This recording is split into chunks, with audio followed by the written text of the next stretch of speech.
Annamalai IPS. இன்னைக்கு தமிழகத்தில் நிறைய உச்சரிக்கக்கூடிய பெயர் இந்த அண்ணாமலை IPS.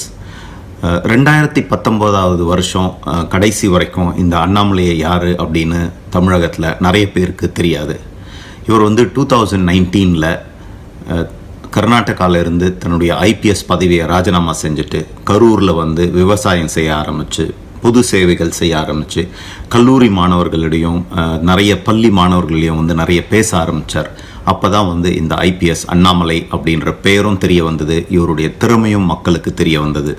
இந்த அண்ணாமலை IPS இப்போது தமிழகத்தில் இளைஞர்களை ஈர்க்கக்கூடிய ஒரு பெரிய சக்தியாக உருவெடுத்து வந்துட்டுருக்கிறாரு. இவர் நன்கு படித்தவர். இவரோட படிப்பு திறமையினால் நம்மளுடைய குடியரசுத் தலைவர் முன்னாடி குடியரசுத் தலைவர் மாளிகையில் உரையாற்றக்கூடிய ஒரு பெரிய பாக்கியத்தை பெற்றிருக்கிறார். இந்த வருஷம் கர்நாடகாவில் குடியரசு தினத்தன்னைக்கு 33,000 கல்லூரி பள்ளி மாணவர்களுக்கு முன்னாடி அவர் உரையாற்றி இருக்கிறார். இந்த மாதிரி பல திறமைகளை கொண்டவர் தான் இந்த அண்ணாமலை IPS. இவர் தமிழ்நாட்டுக்கும் தமிழக மக்களுக்கும் ஏன் இந்தியாவுக்குமே பல நல்ல திட்டங்களை வச்சிருக்கிறாரு. ஒரு தொலைநோக்க பார்வை உடையவராக இருக்கிறாரு. இது நம்ம இவரோட பேச்சிலிருந்து நம்ம பார்க்க முடியுது. அண்ணாமலையின் பேச்சும் திட்டங்களும் பார்த்திங்கன்னா இன்றைக்கி தமிழக மக்களிடத்தில் நிறைய வரவேற்பு பெற்றிருக்குது. மக்கள் ஈர்க்கப்படுறாங்க. குறிப்பாக இளைஞர்கள் இவரோட பேச்சிலிருந்து நிறைய ஒரு நல்ல ஒரு பயனடையக்கூடிய ஒரு பேச்சு திறமை இருக்குது. அந்த பேச்சால் நிறைய இளைஞர்கள் ஈர்க்கப்படுறாங்க. வளர்ந்த ஒரு நாடுனா எப்படி இருக்கணும் அப்படின்னு, இந்த வளர்ந்த நாடு எப்படி வந்துச்சுனாங்க, நல்லா படித்தவங்க நாட்டை வளர்த்துறதுக்கு உதவி செஞ்சிருச்சு. இப்போ இந்தியாவில் நம்ம வளரும் நாடுன்னு சொல்லிக்கிட்டே இருக்கோம். அப்துல் கலாம் 15 வருஷத்துக்கு முன்னாடி சொன்னார் 2020 இந்தியா வல்லரசு ஆகணும். உலகம் எங்கள் உலகம் மாதிரி கிடையாது.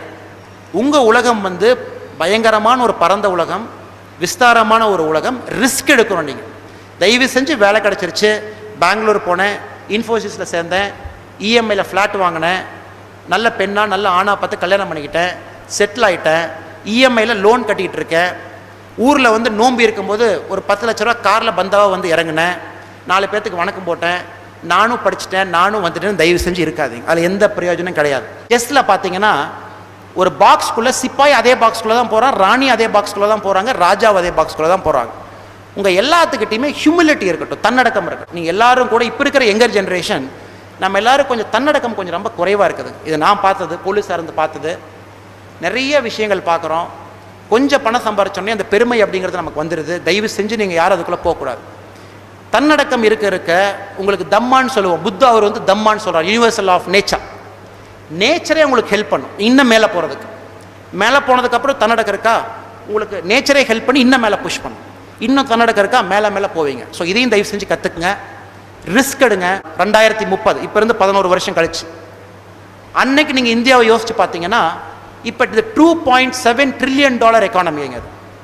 இது ஒரு கேஷாக சொல்லணும் அப்படின்னா 40 லட்சம் கோடி நம்மளோட பொருளாதார வளர்ச்சி. இப்போ இந்தியாவில் 2030 நாம் இந்தியாவோட பொருளாதாரம் இது கம்பேர் பண்ணும்போது 4 மடங்கு இருக்குங்க. 4 times இருக்க போகுது. நீங்கள் வேணும்னு சொல்லுங்கள், வேண்டான்னு சொல்லுங்கள், அது நடந்தே தீரும். அதில் நீங்கள் வேல்யூ கிரியேட் பண்ண முடியுமா அப்படிங்கிறது தான் உங்கள் சிந்தனையாக இருக்கும். தயவு செஞ்சு நாம் பழம்பெருமைகளை பேசிக்கிட்டு எங்கள் அப்பா அப்படி, எங்கள் ஊர் அப்படி, எங்கள் தாத்தா அப்படி, எங்கள் ஊர் அப்படின்னு நம்ம இருக்கக்கூடாது. புது இந்தியாவில் நீங்களும் சேர்ந்துக்கணும் அப்படின்னா சில விஷயத்தை விடணும். அதனால தான் நானும் போலீஸ் சர்வீஸை விட்டேங்க. எனக்கு அது புது இந்தியா மேலே பெரிய ஒரு நம்பிக்கை இருக்குது. என் டார்கெட்டே நெக்ஸ்ட் 15 வருஷம். இப்போ நம்முடைய பேச்சுக்கள் அனைத்தும் மாநில அரசியலை பற்றி பேசுகிறார், இந்திய அரசியலை பற்றி பேசுகிறார், உலக அரசியலை பற்றி பேசுகிறார், இந்திய பொருளாதாரத்தை பற்றி பேசுகிறார், உலக பொருளாதாரத்தை பற்றி பேசுகிறார். ஸோ இது எல்லாமே இவர் ஒரு நல்ல ஒரு அறிவு திறமை உடைய ஒரு இளைய தலைவர் என்பதற்கான ஒரு எடுத்துக்காட்டாக இருக்குது. இதை எல்லாரும் நம்மளால் பார்க்க முடியுது. மைண்ட் செட் சேஞ்ச் பண்ணுறதுக்கு 18 வயசுலேருந்து 22 வயசு இருக்கிற பசங்கிட்ட நம்ம வேலை செய்யணும். நாம வாழ்ற வாழ்க்கை இந்த 50 வருஷம் கழிச்சு இந்த மாதிரி ஒரு வாழ்க்கை இருக்குமா அப்படிங்கிறனா அது டவுட்டுங்க. கொரோனா வைரஸ் ஜஸ்ட் ஒரு டெய்லர் தாங்க. விச் மீன்ஸ் நம்ம வாழ்க்கை முறையை நாம கொஞ்சம் மாற்றி அமைக்க வேண்டிய ஒரு நிர்பந்தத்தில் நம்ம இருக்கிறோங்க. இப்போ நான் ஏன் என்னோட வேலையை விட்டுட்டு வந்தேன். வேலையை வர்றது பெருசு இல்லை. நீங்கள் நிறைய பேர் வேலையை விட்டுருக்கீங்க, புதுசாக நான் எதுவும் பண்ணலீங்க. நீங்களும் வேலையை விட்டுட்டு வேற வேலையை செய்கிறீங்க. வேலையை வர்றதுங்கிறது பெரிய விஷயம் கிடையாது. நான் எதுக்கு வேலையை விட்டேன் அப்படின்னாங்க, 9.5 வருஷம் வேலை செஞ்சுட்டோம். கிட்டத்தட்ட ஒரு 370 மர்டர்ஸ் பார்த்துட்டேன், கொலைகள் பார்த்துருக்கேன். ஒரு 600க்கு மேலே ரேப் பார்த்துருக்குறேங்க. 10,000 பேருக்கு மேலே ஆக்சிடென்ட்டில் இறந்து போனதை பார்த்துருக்கேன். நிறைய விஷயங்கள் பார்த்துருக்கேன். பார்க்கக்கூடியாத விஷயங்களை பார்த்துருக்கேன், செய்யக்கூடியாத விஷயங்கள் செஞ்சுருக்கேன். 9.5 வருஷத்தில் என் தர்மம் அது பண்ணியாச்சுங்க அது. பட் ஒரு காலகட்டத்தில் நீங்கள் உங்கள் லைஃப்பை, ஒரு 35 வயசு உங்கள் லைஃப் எப்படி இருக்குன்னு பார்த்தீங்கன்னா, இதே இந்தியாவில் இதே வேலையை இன்னும் 25 வருஷத்துக்கு செய்யணுமா, இல்லை நாமளும் வந்து ஒரு சின்ன தூணா வந்து சில மாற்றங்கள் கொண்டு வரக்கு ஒரு லீடர்ஷிப்போ ஒரு கோஆர்டினேஷனோ அந்த மாதிரி பண்ணணுமா அப்படின்னு. இப்போ தமிழ்நாடு பார்த்தீங்கன்னா, போன வருஷம் டாஸ்மாக் கடையில் சர்க்காரத்துக்கு வந்த, கவர்மெண்ட்டுக்கு வந்த வருமானம் பார்த்தீங்கன்னா 33,000 கோடி ரூபாய். இது வந்து நம்ம கவர்மெண்ட்ல வர வருமானத்தில் 5ல் 1 பங்கு வந்து மதுலிருந்து வருதுங்க, நம்ம குடிக்கிற குடியிலிருந்து வருது. எல்லா கலெக்டருக்கும் மாசம் ரிவ்யூ மீட்டிங் போடுறோம். என்னப்பா கரூரில் இந்த மாதம் மது கொஞ்சம் கம்மியாக சேல் ஆகிட்டு இருக்கே, கொஞ்சம் ஜாஸ்தி பண்ண கலெக்டர்னு சொல்லிட்டு ரெவென்யூ மினிஸ்டர் மீட்டிங் போடுவார். கலெக்டரோட பெர்ஃபார்மன்ஸ் வந்து மெஷர் பண்ணுவாங்க. இது வந்து எல்லா ஸ்டேட்லையுமே நடக்கிறது. சமுதாய பிரச்சனையை சால்வ் பண்ணுறதுக்கு நாமே உந்துதலாக இருக்கக்கூடாது, அது ஒரு காரணம். மது பிரச்சனையை வந்து கை வைக்கணும். இப்போ நிறைய பேர் கேட்குறாங்க, பாலிடிக்ஸ் போவீங்களா, பாலிடிக்ஸ் ஏன் போகக்கூடாது அப்படின்னு சொல்லிட்டு. இப்போ அரிஸ்டாட்டில் சொன்ன மாதிரிங்க, ஒரு மனுஷனோட highest level of public service வந்து பாலிடிக்ஸ்லாம் பண்ண முடியுங்க சில. பட் நல்லவர்கள் கூப்பிடும் போது நல்ல ஒரு மாற்றத்துக்காக நல்லா நமக்கு ஒரு பாதை தெரியுது, வித்தியாசமா ஒரு அப்ரோச் இருக்கு, ஒரு அணுகுமுறை இருக்குன்னா நான் மட்டும் இல்லை, கண்டிப்பா நீங்களும் ஒரு நாள் பாலிடிக்ஸ் வந்து தான் ஆகணும். அது வந்து நீங்க யாரும் தடுக்க முடியாத ஒரு சக்தி அது. நம்ம விவேகானந்தர் சொன்ன மாதிரி அலை எடுத்துட்டீங்க அப்படின்னா அந்த அலையை ஸ்டாப் பண்ண முடியாது. துளியை ஸ்டாப் பண்ணலாங்க, 1 துளி 2 துளி 5 துளி நீங்க ஸ்டாப் பண்ணலாம், பட் அலையை வந்து ஸ்டாப் பண்ண முடியாதுங்க. சுனாமி வரும்போதெல்லாம் நமக்கு சொல்லிக் கொடுக்குற பாடம் அது. அலை வந்துச்சுன்னா அதுக்கு முன்னாடி மனுஷர்கள் வந்து வெறும் ஒரு சின்ன ஒரு புள்ளி தான். அது மாதிரி இது அலையா வரட்டும். உங்க எல்லாருமே நீங்க லீடர்ஸ், அதான் வி த லீடர்ஸ்னு சொல்லியிருக்கிறோங்க. நீங்க எல்லாருமே ஒரு தலைவன். உங்களுக்குள்ள இருக்கிற தலைவனை வெளியே கொண்டு வர பொறுப்பு என்னோட பொறுப்புங்க. உங்களுக்கு அந்த ஆப்பர்ச்சுனிட்டி கிரியேட் பண்றது, அந்த மாதிரி உங்களுக்கு ஒரு ஹேண்ட் ஹோல்ட் பண்றது, அதான் என்னோட ஒரே வேலை. உங்களுக்குள்ள இருக்கிற ஒரு தலைவனையும் வெளியே கொண்டு வந்துட்டா நம்ம நாட்டில் வந்து 130 கோடி தலைவன் உருவாயிருவான். இவருடைய பத்திரிகையாளர்கள் சந்திப்பை பார்க்கும்போது இது வந்து மற்ற அரசியல் தலைவர்கள் மாதிரி இல்லாமல் இவருடைய ஒரு சந்திப்பு வந்து ஒரு வித்தியாசமா இருக்கு. பத்திரிகையாளர்களை வந்து ரொம்பவும் கண்ணியத்தோடு நடத்துறாரு, அவரோட ரொம்ப மரியாதையும் நடத்துறாரு. ஸோ இது வந்து நம்ம தமிழகத்தில் பார்த்தீங்கன்னா குறிப்பாக ஒரு வித்தியாசமான ஒரு அப்ரோச். பாரதிய ஜனதா கட்சியின் முக்கியமான நிர்வாகிகள், நம்மளுடைய தொண்டர்கள், பிரஸ் நண்பர்கள், உங்க எல்லாருக்கும் என்னுடைய பணிமையான வணக்கம். இன்னைக்கு ஃபர்ஸ்ட் டைம் நான் வந்து கோயம்புத்தூர் வந்திருக்கிறேனுங்க. கட்சியில் சேர்ந்ததுக்கப்புறம் இங்கே வந்து நம்ம பெரிய தலைவர்கள் முன்னாடி வந்து இந்த ஆஃபீஸ் வர்றதுக்கு எனக்கு ஒரு ஆப்பர்ச்சுனிட்டி. நீங்கள் கேள்விகள் இருந்ததுன்னா கேட்கலாம். கட்சி வந்து ஒரு ஆல்டர்னேட் பாலிடிக்ஸ் தமிழ்நாட்டில் கொடுக்க போகிறாங்க. ஸ்பெஷலி 45 வயசு கீழே இருக்கக்கூடிய இளைஞர்கள் பார்த்தீங்கன்னா அந்த கட்சியை ரொம்ப எதிர்பார்க்குறாங்க. ஸோ 2021 எலெக்ஷன் வந்து ஒரு பெரிய திருப்பு முனையாக இருக்கும் அப்படின்னு ஒரு பெரிய நம்பிக்கைங்க. ஸோ தமிழ்நாட்டுக்கு ஒரு மாற்றுப்பாதை தேவைப்படுது. அது நம்ம கட்சியில் கண்டிப்பாக கொடுக்க முடியும் அப்படிங்கிற நம்பிக்கை எனக்கு இருக்குதுங்க. இதெல்லாம் தான் மோட்டிவேஷன். இந்த கட்சியில் வந்து ஒரு மெம்பராக ஜாயின் பண்ணுறதுக்கு ஒரு பெரிய ஒரு உந்துதல் வந்து நான் சொன்ன எல்லா காரணங்கள் கூடங்க. உங்களுக்கு கேள்விகள் இருக்குது அப்படின்னா நான் கண்டிப்பாக நான் பதில் சொல்கிறேங்க. ரொம்ப நன்றி. அண்ணா வந்துடுறேங்கண்ணா. சார் நம்மளுடைய அரசியல் வந்து சார் தமிழ்நாட்டை நோக்கி. காரணம் என்ன அப்படின்னா சார், நம்ம பிறந்த மண். நாம் 25 வருஷம் இந்த ஊரில் வாழ்ந்திருக்கோம். கர்நாடகாவில் 10 வருஷம் வேலை செஞ்சுருக்கோம். பட் நான் எல்லா இடத்துலையும் பேசுறது தமிழ்நாட்டுக்கு வந்து ஒரு மாற்றுப்பாதை தேவைப்படுது சார். இப்போதைக்கு நீங்கள் கட்சி வந்து சின்ன கட்சியாக நீங்கள் பார்க்கலாம் ஓட் ஷேரில் வந்து. பட் கட்சியோட கீழே போய் நீங்கள் கேட்டிங்க அப்படின்னா ஏகப்பட்ட பேர் பிஜேபிக்கு ஓட் பண்ணுறதுக்கு ரெடியாக இருக்காங்க, ஸ்பெஷலி இளைஞர்கள். ஸோ 2021 அந்த திருப்புமுனை நடக்க போகுது. அதாவது பாஜக அப்படிங்கிறது நீங்கள் பார்த்தீங்கன்னா என்னோட ஆழமான ஒரு கருத்து வந்து தமிழ்நாட்டில் ஒரு மேஜர் பார்ட்டியாக, மேஜர் சக்தியாக உருவாக போகுது சார். டவுட்டே வேணாம் சார். பேசல எல்லா இடத்துலையும் தமிழ் தமிழ் தமிழ். இப்போ தமிழுக்கு வந்து எக்ஸாக்டாக நம்ம பிஎம் மோடி அவர்கள் கொடுத்த வார்த்தைகள் கூட பார்த்தீங்கன்னா தொன்மை, பழமை, முதுமை, 3மே சேர்ந்த ஒரு மொழி, சேர்ந்த ஒரு நாகரிகம்னு சொல்கிறார். ஸோ அப்படி இருக்கும்போது எப்படி வந்து ஒரு வாக்கு வங்கிக்காக மட்டும் தமிழர்கள் அடையாளப்படுத்துகிறாங்கன்னு எனக்கு தெரியலீங்க சார். என்னோட ஒரே பாயிண்ட் தான் சார். இப்போ திராவிட கட்சிகள் பார்த்தீங்கன்னா 1967 53 வருஷமாக வந்து தமிழ்நாட்டை ஆண்டுகிட்டு இருக்காங்க. நல்லது பண்ணியிருக்காங்க இல்லைன்னு யாரும் சொல்ல சார். பட் தமிழ் வளர்ச்சி அப்படின்னு சொல்லிட்டு நீங்கள் கம்பேர் பண்ணுங்கள் சார். திராவிட கட்சிகள் வந்து தமிழுக்காக என்ன பண்ணியிருக்காங்க, தமிழுக்காக எத்தனை தமிழ் இன்ஸ்டியூட்ஸ் கிரியேட் பண்ணி வச்சிருக்காங்க, தமிழ் மொழிகளை வந்து அடிப்படையாக எத்தனை காலேஜில் நல்ல டீச்சரை வச்சு சொல்லி கொடுக்குறாங்க. நீங்கள் ஒன்று கம்பேர் பண்ணி சென்ட்ரல் கவர்மெண்ட் எவ்வளோ நிதி கொடுத்தான்னு கம்பேர் பண்ணால் உண்மை வெளியே வந்துடும் சார். என்னையை பொறுத்த வரைக்கும் ஒரு தமிழனோட பெரிய மரபு என்னன்னா சார், வேற ஊருக்கு போனால் கூட நம்ம தமிழ்நாட்டை ஐடென்டிஃபை பண்ணுவாங்க. தமிழோட பெருமையை வந்து நான் கர்நாடகாவில் வந்து நான் விதைச்சிட்டு வந்திருக்கேன் சார். தமிழோட பெருமை எப்பவுமே நான் சீர்குலைக்கிறேன். என்னை எப்பவுமே தமிழனா தான் பார்ப்பாங்க. நிறைய பேர் பார்த்தீங்கன்னா தமிழ் சிங்கம் அப்படின்னு தான் அடைமொழியை கொடுப்பாங்க சார். இப்போ ஸோ எப்பவுமே பார்த்தீங்கன்னா அங்கே போய் நான் திருவள்ளுவரை கோட் பண்ணி பேசுகிறேன், காமராஜர் அவர்களை போய் கோட் பண்ணி பேசுகிறேன். எந்த கர்நாடகாவில் போய் யார் பேசுகிறாங்கன்னு பாருங்கள் சார். நான் திருவள்ளுவர் வந்து அவ்வளோ நல்லா வந்து எல்லா ஸ்கூல்லையும் பேசிகிட்டு இருக்கேன்.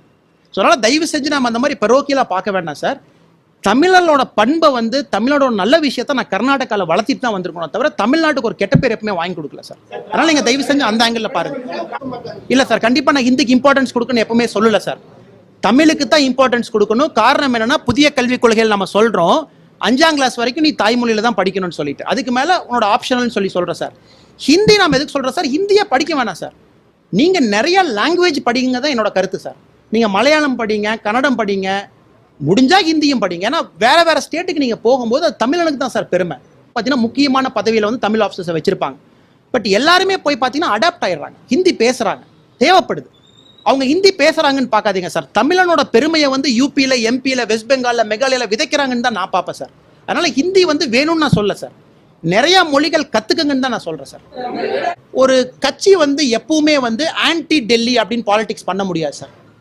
10 வருஷமா ஆன்டி டெல்லி பண்ணி நம்ம நிலைமை என்னாச்சு அப்படின்னா, நம்மளை ப்ராப்பரா பார்லிமெண்ட்ல ரெப்ரசன்ட் பண்ணக்கூடிய தலைவர்களும் நம்மகிட்ட இல்லை. தமிழ்நாட்டை பத்தி பேசணும்னு ஒருத்தர் இல்லை. ஸோ நான் சொல்றேன் சார், ஆன்டி டெல்லி பாலிடிக்ஸ் பண்ண வேண்டாம். டெல்லி வந்து ப்ரோ சென்னை இருக்கு, ப்ரோ தமிழ்நாடு இருக்கு. அவங்க எப்போ ஆன்டி தமிழ்நாடு ஆனாங்க? ஸோ அதனால எல்லா விஷயத்தையும், என்விரான்மெண்டல் இம்பாக்ட் அசஸ்மெண்ட் ஆக்ட் இருக்கட்டும், டிராஃப்ட் இருக்கட்டும், நியூ எஜுகேஷன் பாலிசி இருக்கட்டும், என்னவா இருந்தாலும் அது ஆன்டி தமிழ்நாடு. இந்த கல்ச்சர் ஆஃப் பாலிடிக்ஸ் சேஞ்ச் ஆகணும் சார். நெக்ஸ்ட் சார், ஒரு அரசாங்கம் வந்து முறையா செலவு பண்ணி நான் சொல்லலை சார். அவங்க ஆட்சி பண்ணும்போது கான்சென்ட்ரேஷன் எங்க கொடுக்குறாங்க அப்படிங்கிறத நம்ம கேட்குற கேள்வி.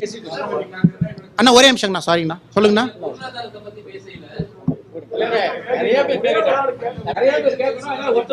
இல்லைங்க, அதாவது தமிழ்நாடு கவர்மெண்ட் அப்படின்னு நான் சொல்ல வர்றது sir, over a point of time இந்த மாதிரி பாலிடிக்ஸ் பண்ணால் நம்ம ஜெயிச்சுக்குவோம் அப்படிங்கிற ஒரு காலகட்டத்தில் பாலிடிக்ஸ் நடந்துட்டு இருக்கு. அது வந்து பாரதிய ஜனதா கட்சி வந்து கண்டிப்பாக மாற்றும் அப்படின்னு தான் நான் சொல்ல வரேன் சார். ஒரு புது பாதை, ஒரு புது ரத்தம், ஒரு புது எழுச்சி வேணும் சார். தமிழ்நாடை பொறுத்த வரைக்கும் கிரேட் ஸ்டேட், டவுட்டே இல்லை.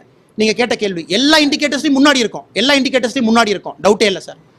படித்த மக்கள் அதிகமாக இருக்கக்கூடிய ஸ்டேட், டவுட்டே இல்லை. பட் நான் வந்து தமிழ்நாட்டை வந்து பீகாருக்கோ, யூபிக்கோ, மிசோரம்க்கோ கம்பேர் பண்ணல சார். நான் வந்து பெல்ஜியமுக்கும், பிரான்ஸுக்கும், ஸ்வீடனுக்கும் கம்பேர் பண்ணுறேன். ஏன்னா நம்ம கம்பேரிசன் அங்கே இருக்கணும். ஆல்ரெடி வளர்ச்சி அடைந்தது, நெக்ஸ்ட் லெவலுக்கு போகணும்.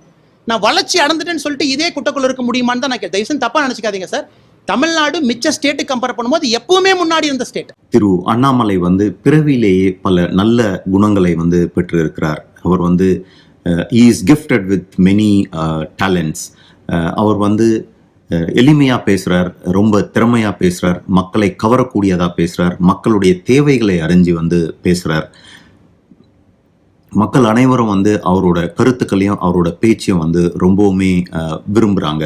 அவர் வந்து நம்ம எல்லாரையும் வந்து ஒரு பெருமை மிக்க தமிழர்கள் அப்படின்றத நம்மளுக்கு புரிய வைக்கிறார். நம்ம எல்லாருமே வந்து தைரியமான இந்தியர்கள் அப்படின்றதையும் புரிய வச்சிருக்கிறாரு.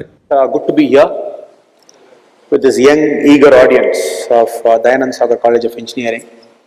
It's a privilege to be here among all the great achievers you have done.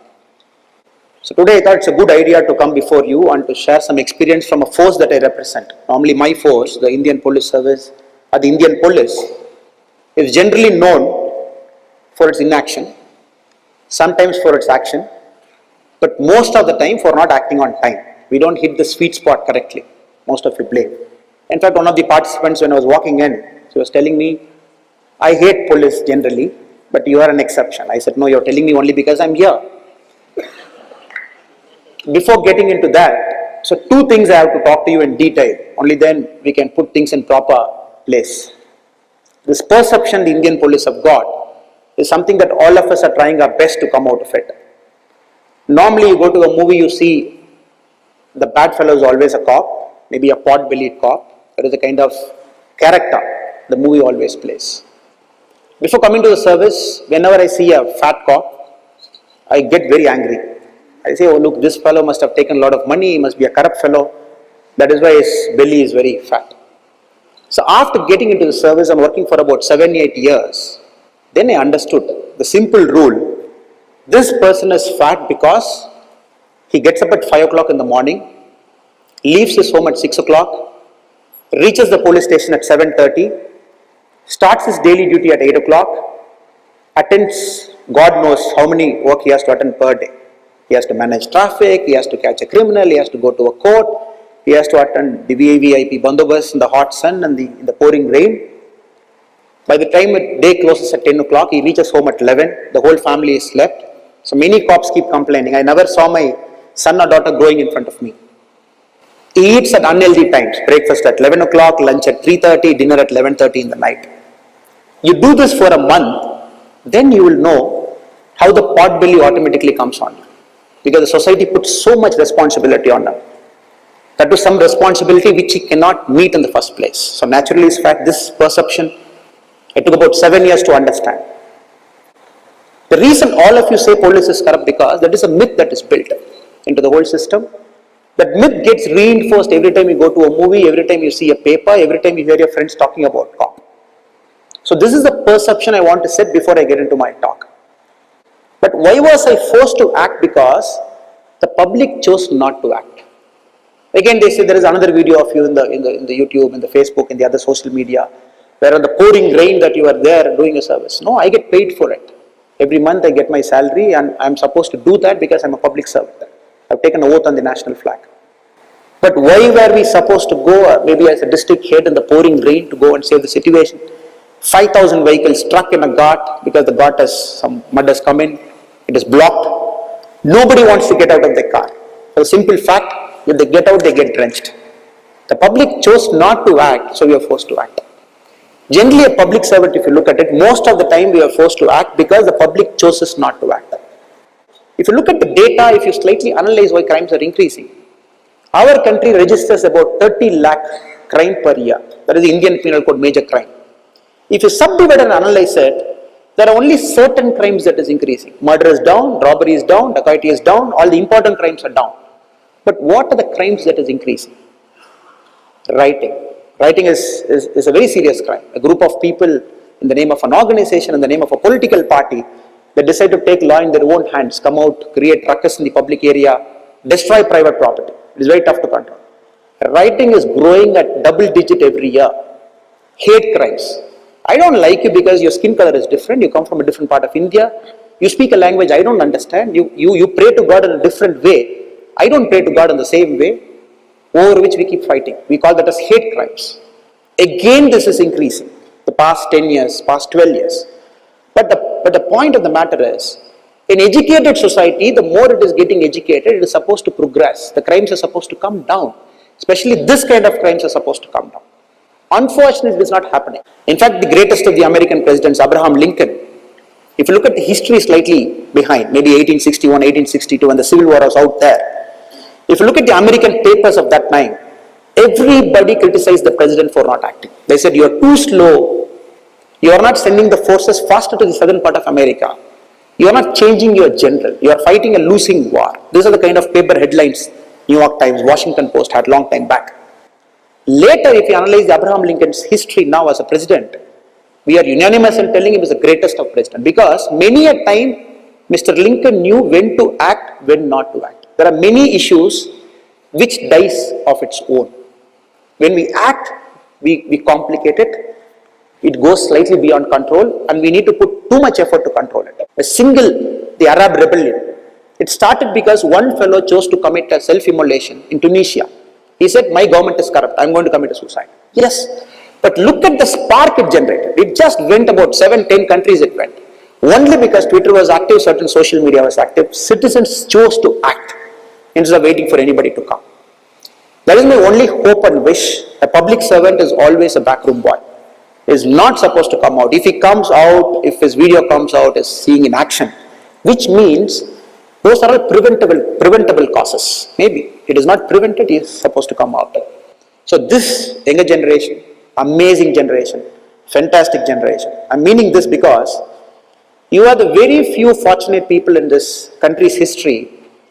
You are at the right time in India's right progress. Maybe if you are 30 years before, you must be in the age-old state control times. All we are searching for an RBI job, searching for a police job. Maybe if you are 50 years later, we might be in the same Japanese model, old people. Maybe the economy is not doing that great. You are right then in the best of times. Very few people had this opportunity. It is an opportunity for you to control the space you live in. Make sure your public service works to your best, to your optimum level. And I hope and pray this generation who's here will do that, will achieve that, and make sure you stand hands with us. We will act. But many a time you blame us for inaction, because by the time we come there, things are beyond our control. It has achieved a momentum of its own. So act when you're required to act, so that the public servant is forced not to act, for the whole greater benefit of the society. I wish you the very best, and may God be with you, whatever you want to do in life. Thank you so much. Thank you.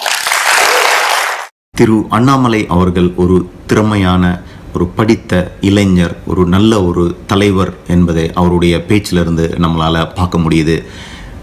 இவர் நம்முடைய இளைஞர்கள் எல்லாருக்கும் ஒரு முன்னோடியாக இருப்பார். தமிழக வளர்ச்சிக்கு ஒரு நல்ல தலைவராக இருப்பார். தமிழகத்தின் எதிர்பார்ப்புக்கும் தமிழக மக்களுடைய எதிர்பார்ப்பையும் பூர்த்தி செய்யக்கூடிய ஒரு நல்ல தலைவராக இருப்பார் என்பதை நம்மால் உணர முடிகிறது. தமிழ்நாட்டுக்கும் தமிழக மக்களுக்கும் பாடுபடக்கூடிய ஒரு சுயநலம் இல்லாத முற்போக்கு சிந்தனையுடைய ஒரு நல்ல தலைவர், இளைய தலைவர், படித்த இந்த இளைஞர் அண்ணாமலை. இவரை நாம் ஆதரிப்போம். நன்றி, வணக்கம்.